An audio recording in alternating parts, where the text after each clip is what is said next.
آج کا سوال بڑا عجیب ہے، کسی نے ایک عجیب و غریب سوال آیا، کہتے ہیں کہ یہ ہندو اور ایتھیس قسم کے لوگ جو ہے نا، یہ ان کا یہ سوال ہے کہ آپ نے قرآن میں ہے کہ اللہ تعالیٰ سب کچھ کر سکتا ہے، اللہ تعالیٰ سپریم پاور ہے، سب کچھ ہی کر سکتا ہے، ان اللہ علی کل شیء قدیر، تو اللہ تعالیٰ کیا چوری بھی کر سکتا ہے؟ تو نعوذ باللہ اللہ کی طرف ایسی بری صفات ڈالتے ہیں.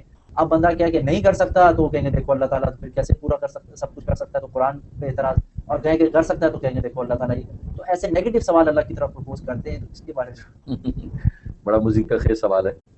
تو لیکن ظاہر ہے کہ کہتے ہیں کہ دماغ کی اختلاف پر تو کوئی پابندی نہیں لگا سکتا، جو دل میں آئے کرے. اور بات وہی ہے کہ انسان کا دل ٹیڑھا ہو تو سب کچھ ٹیڑھا نظر آتا ہے. یہ چشمے کی بات ہے کہ چشمہ کس رنگ کا پہنا ہے. اگر محبت کا چشمہ پہنا ہے تو ہر چیز صحیح نظر آتی ہے، عداوت کا چشمہ پہنا ہے تو ہر چیز جو ہے ٹیڑھی نظر آتی ہے.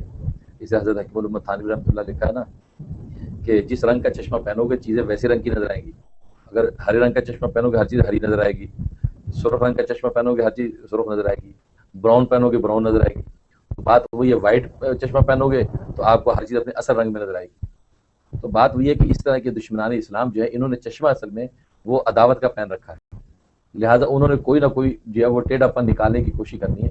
اگر چشمہ محبت کا پہنا ہو تو ہر چیز سیدھی نظر آئے، محبت کا چشمہ نہیں پہنا تو ان کو سیدھی بھی الٹی نظر آتی ہے، حقیقت یہ.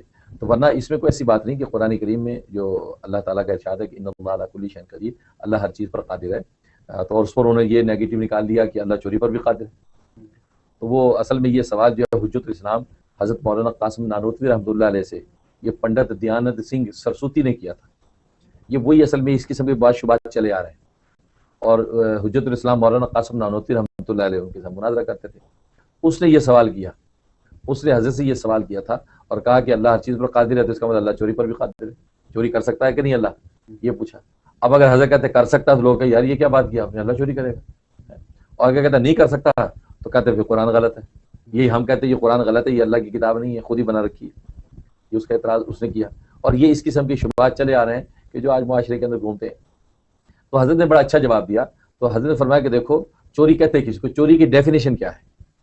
چوری کی ڈیفینیشن اس کی تعریف یہ ہے کہ غیر کا مال، یعنی کسی غیر کا مال جو اس کی ملکیت میں ہے، غیر کا مال خفیہ طریقے سے وہاں سے ہتھیار لینا، اس کو چوری بولتے ہیں، جس میں اس کا اذن اور مشیت داخل نہیں ہے، اس کو چوری کہتے ہیں. کیونکہ ڈاکہ تو یہ ہے کہ غیر کا مملوک مال جو ہے وہ آپ زبردستی اس سے ہتھیار، یہ ڈاکہ ہے.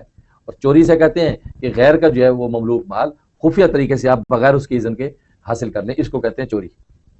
اس چوری کی ڈیفینیشن کی حقیقت میں یہ بات شامل ہے کہ غیر کا مال، یعنی وہ مالک غیر کوئی ہو اس کا، پھر وہ اس سے چوری کرے. تو حضرت نے فرمایا پہلے تو تم یہ ثابت کرو کہ وہ مال جو چوری جس کی تہمت لگانا چاہتے ہو وہ مال اللہ کا نہیں ہے، اللہ کے غیر کا ہے. اللہ کا کوئی غیر اس کا مالک ہوگا تبھی اللہ چوری کرے گا نا. تو یہ تو سارا ہی اللہ کا ہے. اپنے مال میں سے اگر کوئی کچھ لے لے وہ چوری کا کہلاتی ہے. تو اللہ اگر کوئی مال لے گا بھی کسی سے تو اپنے مال میں سے لے گا، کیونکہ سارا اللہ کا ہے. للہ ما فی السماوات والارض، قرآن نے کہا اللہ ہی کی ملکیت ہے جو کچھ آسمان و زمین میں. تو اگر اللہ کسی کا مال لے گا تو کسی کا کہاں ہے، وہ اللہ کا ہی ہے. ٹھیک ہے نا. تو غیر کا مال لو تو چوری کہتے ہیں کسی کے مال میں سے لینا.